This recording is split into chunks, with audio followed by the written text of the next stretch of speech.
Make hay while the sun shines. It's a well-known saying used to, say, grab the opportunity when it's available, but many of us forget about exactly where it comes from. So why is it such an important saying in agriculture?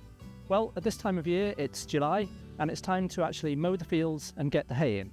However, you need to make hay in a number of different stages. The first stage you need to do is to cut the hay. The next thing you need to do is for the hay to dry. So in order for that to happen, we need 3 or 4 days of really good sunshine. So it's so important that we come out at exactly the right time, cut the hay, because the hay needs to be cut. We need to come back now and turn the hay.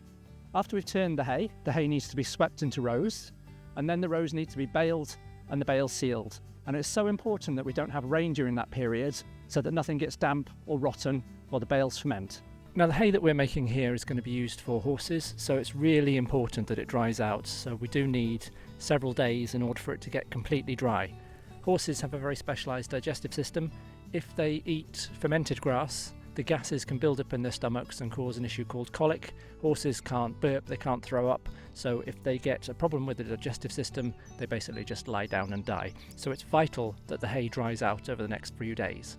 So making the hay is a race against time for us. We've got to make sure that everything gets turned in time, and we've got to make sure that everything is dry. So while it's a race against time for us to get the hay in, what that can mean is that if you're visiting a rural area, you might find that you're driving behind what seems like tractor after tractor, but in reality it's because we're racing to get that hay prepared, baled and in before the rains come. So if you're planning a trip to a rural area, come down, enjoy the sunshine, but remember, for farmers and agriculture, it can be a race against time.